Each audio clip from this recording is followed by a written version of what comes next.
Hello friends, मेरे channel में आप लोग को स्वागत है। तो हम शुरू करते हैं। ये इंडियन मार्केट की फियर एंड ग्रीड की इंडेक्स है। तो एक्सट्रीम फियर जोन पे आ चुका है। तो आई होप कि आने वाले 2-3 डेज में यहाँ पे आ जाएगा। ठीक है। तो जब जब एक्सट्रीम फियर जोन पे लास्ट में पहुंच जाता है तो कहीं ना कहीं कॉन्ट्रारियन व्यू के बेसिस पे मार्केट में बुल दिख रहा है। और जब जब एक्सट्रीम ग्रीड जोन पे आता है मार्केट, मतलब ये जो आपको कांटा है यहाँ पे आ जाता है, तो एक्सट्रीम बियर जोन दिखता है। तो यहाँ पे देखोगे तो एक्सट्रीम बुलिश जोन दिखता है। ठीक है। तो यहाँ पे ये था एमएमआई का फियर एंड ग्रीड का इंडेक्स है। तो ये कहना है कि इस इंडेक्स के से ये इंडिकेशन आ रहा है कि मार्केट में फॉल तो आएगा, बट हमको केयरफुल रहना है नीचे के लेवल पे, क्योंकि हम लोग एक्सट्रीम फियर जोन पे है। तो same thing we got in the US market की वो भी फियर जोन है। तो आने वाले 2 दिन के अंदर आपको एक्सट्रीम फियर जोन पे आ जाएगा। तो वहाँ पे भी हमें एक कहीं ना कहीं एक बियरी बुल का सिग्नल भी मिल सकता है। तो ये हो गया ग्रीड एंड फियर के बारे में बात हो गई। अब आते हैं कि मार्केट के बारे में बात करते हैं। ये रहा आपके सामने ये मार्केट। तो मैंने आपको ट्विटर में ये बता दिया था कि यहाँ पे, अगर मेरा पिछला वीडियो आप लोग देखे होंगे तो मैंने ये दिया था कि यहाँ पे एक हेड एंड शोल्डर पैटर्न बननी चाहिए और तब जाके उसमें फ्रेश फॉल आ सकता है। तो ये जो ब्रेकडाउन हुआ है ना, तो ये कहीं ना कहीं लगता है कि मार्केट 23,000 तक आ सकता है। और ये जो 22,800 टू 23,000, ये मेरा बहुत सारा कैलकुलेशन के बेसिस पे है कि ये काफ़ी बड़ा सपोर्ट एरिया है। ठीक है। इस सपोर्ट एरिया को शायद ना ब्रेक करे। तो ये देखो 22,800, और जो प्राइस एक्शन वाइज ना आपको दिखा रहा है कि 22,800 से लेकर 23,000 के बीच में काफी बड़ा सपोर्ट एरिया है। तो ये था बजट डे के, सॉरी, इलेक्शन के डे। इलेक्शन के बाद वो थी। तो ये मेरा मानना यही है कि अगर यहाँ पे ये जो फॉल है, राइट, और ये जो तेजी है, तो उस कैंडल के बेसिस पे वहाँ उस बेसिस पे अगर आने वाले टाइम पे अगर मार्केट ऐसा मूव करे कि नीचे गया और फिर ये पुल बैक दिया, फिर ये फॉल आया, तो फिर ये कह सकते हैं कि 23,000 पे बॉटम बनने की चांसेस ज़्यादा है। तो अभी तो मान के ये चल रहे हैं कि इस एरिया के आसपास हमें सपोर्ट मिलेगा। अगर दूसरा अगर कोई सपोर्ट एरिया है वो है 21,800। इसके बाद मेरा आ रहा है 21,800। ऐसा क्यों कह रहा हूँ कि एलियटिव थ्योरी ये कह रहा है कि यहाँ से जितना बड़ा फॉल आया था ना इस बेसिस पे, तो यहाँ से दोबारा फॉल आएगा जो मोटा मोटी ये निकल के आ रहा है 21,800, राइट।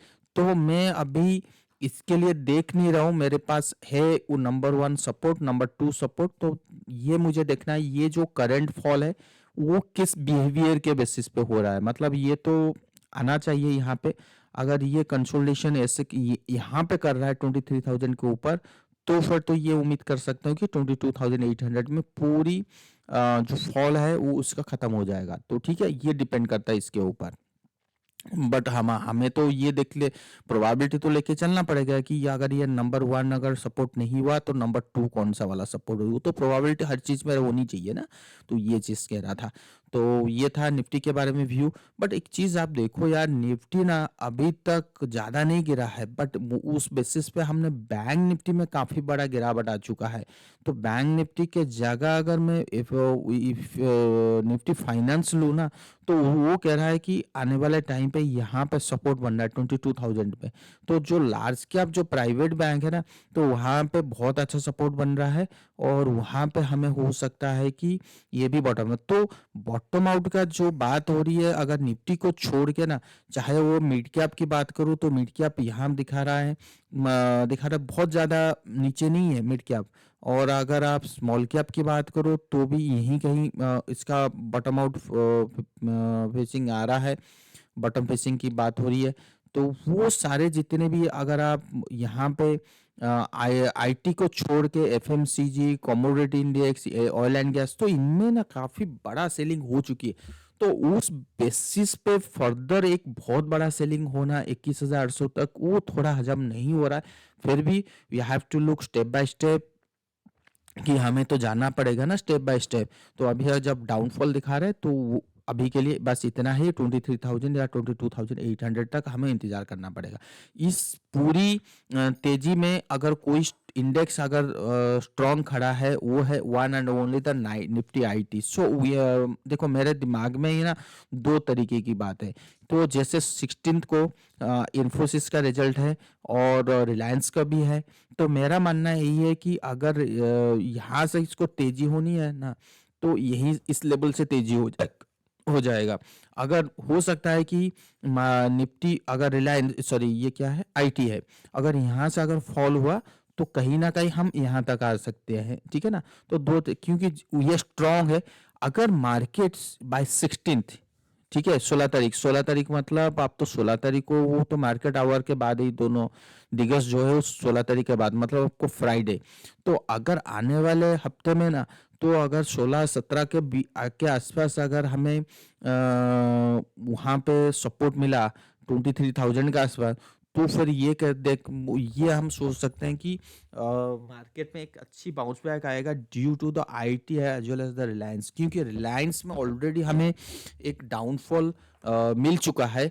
सो आई थिंक कि यहाँ पे अगर आप देखोगे, रिलायंस की अगर मैं बात करूँ, तो रिलायंस में ऑलरेडी एक बहुत बड़ा डाउनफॉल मिल चुका है, ठीक है। तो आई एम नॉट एक्सपेक्टिंग कि फर्दर यहाँ पे बहुत बड़ा सेलिंग आना, तो थोड़ा सा मुझे हजम नहीं होगा।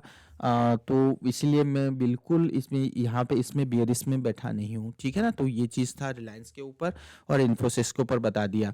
तो लेट्स सी, देखते हैं क्या। जैसे मैंने टीसीएस की बात हो रहा था, टीसीएस क्या था ना, एक स्पेस में था, ट्विटर एक स्पेस में चल रहा था, तो मैंने वहीं पे कहा था कि टीसीएस का रिजल्ट इतना अच्छा नहीं है, बट क्या है कि वो चीज़ डिस्काउंट हो चुका है, वो सपोर्ट के आसपास खड़ा है। तो इसीलिए हमने पूरी स्पेस में, पूरी टीवी चैनल, मीडिया चैनल में नेगेटिव भी बात हो रही थी कि टीसीएस गिरना चाहिए, बट अल्टीमेटली यहाँ पे निफ्टी गिरा, बट टीसीएस 5.62%, ये कोई छोटी चीज़ नहीं है। तो अगर यहाँ इस ब्रेकआउट के बाद अगर तेजी होता है टीसीएस में, बहुत बड़ी रैली की संभावना बनती है टीसीएस। और अगर मैं इन्फोसिस की बात करूं इस बेसिस पे, तो भी मुझे ये दिखता है कि इन्फोसिस अगर इस लेवल के ऊपर तेजी होता है ना, तो बहुत बड़ी रैली की संभावना बन जाती है, चाहे इसकी इंडिकेटर के बेसिस पे। तो you have to sit in the both side. Both side का मतलब ये है कि मुझे नहीं पता कि हो सकता है कि हमें इतना बड़ा गैप अप भी मिल सकता है, क्योंकि ऐसे क्राइटेरिया, ऐसे जगह बैठा हुआ है इन्फोसिस और TCS. So anytime we will see a kind of blast kind of move, and you should have the other view also। तो नीचे जाने की भी चांसेस ज्यादा बन जाता है, ठीक है ना। ऊपर जाने की भी चांसेस ज्यादा है, नीचे जाने की। बट पॉइंट इज दे कि अगर मान लो कि नीचे गया, लेट्स से नीचे गया, यहाँ पे इन्फोसिस की बात हो रही है, टीसीएस से ऊपर गया, लेट्स से ऐसे गया, तो भी यहाँ से ऊपर जाएगा। तो अल्टीमेटली जो आईटी है उसको जाना ही ऊपर है। यहाँ पे you can do one thing, that you can buy here और wait for the lower level, also you can buy at lower level. वो एवरेज कर सकते हो। अगर ये नीचे नहीं आया, सो ठीक है, कोई बात नहीं, जो जितना आप बाय किए हैं वहां पे, क्योंकि अभी मुझे लगता है कि आईटी में वो वैल्यू है, रिलायंस में वैल्यू है, कोटक बैंक में वैल्यू है। तो आई डोंट थिंक कि यहाँ से बहुत बड़ी फॉल हो जाएगी। पूरी जितने भी लार्ज कैप है ना, सो सम काइंड ऑफ वैल्यू नजर आ रहा है। तो उस बेसिस पे मुझे बहुत ज़्यादा कॉन्फिडेंट है कि मार्केट में बहुत गिरावट शायद ना आए आने वाले टाइम पे, ठीक है ना। ये था निफ्टी के ऊपर, बैंक तो पूरी मार्केट के ऊपर, तो ज़्यादा कुछ बोलने की ज़रूरत नहीं है।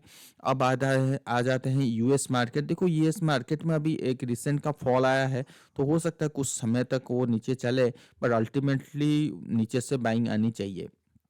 और अगर डॉलर इंडेक्स की बात करें, यहाँ पे बिल्कुल कंफर्मेशन नहीं आया है कि मैं नीचे जाऊं, बट कहीं ना कहीं मुझे लगता है कि यहीं कहीं यू टर्न हो जानी चाहिए। तो कॉपर के बारे में ऑलरेडी मैंने कहा था कि यहाँ से यू टर्न होगा डेफिनेटली, यहाँ से बहुत बढ़िया वाला यू टर्न हो चुकी है। और एक चीज़ मैं आपको बताऊं, क्रूड ऑयल, जो क्रूड ऑयल है, तो क्रूड ऑयल में यहाँ से मैं बहुत बार कहा कि भाई तेजी होनी है, तेजी होनी है। ये देखो बहुत अच्छी मूव हमें मिला है।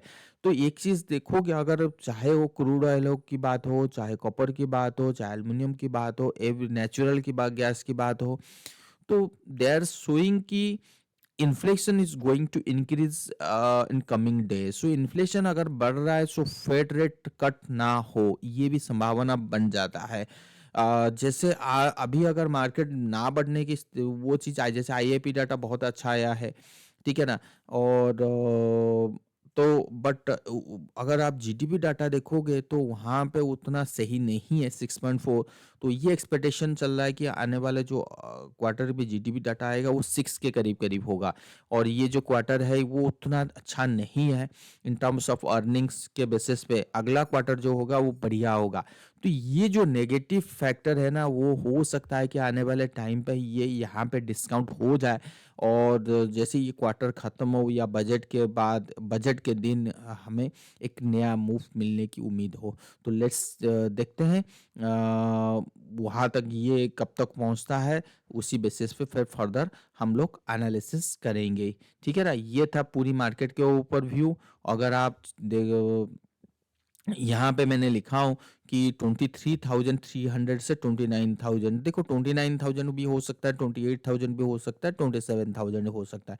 सो मेरा लेवल यही है कि 23,000 से ही मार्केट एक बार ऊपर जाना चाहिए, यहाँ से ऊपर जाना चाहिए। अगर यहाँ पे नहीं होता है तो देन इस लेवल से 22,000 से भी ऊपर जाना चाहिए।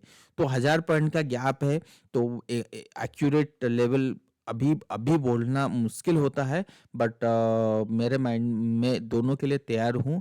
23 से भी ऊपर देख देख सकते हैं, या 21,800, मतलब 23 या 22,000 से ही ऊपर देख सकते हैं। ठीक है ना। ये चीज़ मैंने पहले ही बोल रखा हूँ। और अगर आप देखोगे, ये देखो पीएनबी में फ्रेश डाउनफॉल आया, सो नो डाउट इनका मंडे को हमें हेल्दी, ये बहुत प्यारा सा पैटर्न है, बहुत मुश्किल से मिलता है ये पैटर्न का। आप समझ लो कि ये 92 तो है ही है, बट कहीं ना कहीं ये मैंने लिखा है 93, बट 92 के तक जाना चाहिए। ठीक है ना पीएनबी में। और यहाँ पे मैं looking like the fresh fall towards the 23। ये तो मार्केट आवर के 10 बजे मैंने बता दिया था फ्राइडे को। और ये इनवैलिड हो गया है। मैंने ये कहा था कि if trades above 23,730 then will see easily 24,000, और that will be invalid if trades below 23,460। तो 23,730 के ऊपर नहीं गया था, तो 23,460 जैसे ब्रेक कर दिया था, इनवैलिड हो गया था। ठीक है ना। ये चीज़ पहले ही बता दिया था। और कॉपर देखो, ये तेजी, ग्रीड एंड फियर इंडेक्स के बारे में बताया था। हर चीज़ देखिए, एसआरएफ के बारे में मैंने, ये हम लोग जब एसआरएफ यहाँ पे था 2370, तो एकदम से 12-13% की तेजी आया है। तो अगर आप एसआरएफ देखोगे तो बहुत लोग ये देख रहे हो कि अच्छा 12% के बाद उसने फिर दोबारा डाउनफॉल आ गया। डोंट वरी कि अगर इसके ऊपर दोबारा सस्टेन होता 2700 के ऊपर, then will see a good good good good rally in coming days. ठीक है। तो ये चीज़, और ये जो पीएफसी आरईसी आप देख रहे हो ना, जो ये down trend is going to end where, मतलब सुन, मतलब क्या है कि ये हो सकता है कि यहाँ आए और ये फर्दर ये कंसोलिडेशन हो, तो यहाँ पे डाउन ट्रेंड खत्म हो रहा है। सो जैसे पीएफसी जैसा स्टॉक है, we have already made a good profit in, मतलब जो पहले था, कम से कम 2 साल, 1 साल पहले बहुत अच्छी मूव हमें मिला था। तो I think that time is going, मतलब that time is coming at this time. यहाँ पे भी 100, I am not talking about here 100%, but if you are invested here, wait, where is, हाँ, if you are investing here from this level, some around 380 से 400 के बीच में अगर आप कर रहे हो, so आपको 50% भी आप यू कैन एक्सपेक्ट, और यू कैन से 30 to 50% का मूव आप मिल सकता है, 30 to 50%। So you can do invest at any moment any time. ONGC के ऊपर जैसे क्रूड ऑयल मैंने बताया था तेजी होगा, देखो ओएनजीसी से 230 240 से लेके अभी 270, तो ओएनजीसी बहुत ऊपर जाना चाहिए। मारुति यहाँ पे बोला था कि बाय करना है मारुति, देखो तो जो जो स्टॉक स्टॉक जो रेजी देखो सेल सेल का ट्रेंड यही कर रहा है कि यहीं कहीं से बहुत ऊपर आनी चाहिए। एसबीआई नो डाउट कि हमें उसमें फॉल मिला, बट एसबीआई में भी पासा पलटेगा, चिंता मत करो। और ये सारी चीज़ मैंने आपको बता दी, और लेट्स सी देखते हैं क्या होता है मार्केट में, ठीक है ना। Thank you.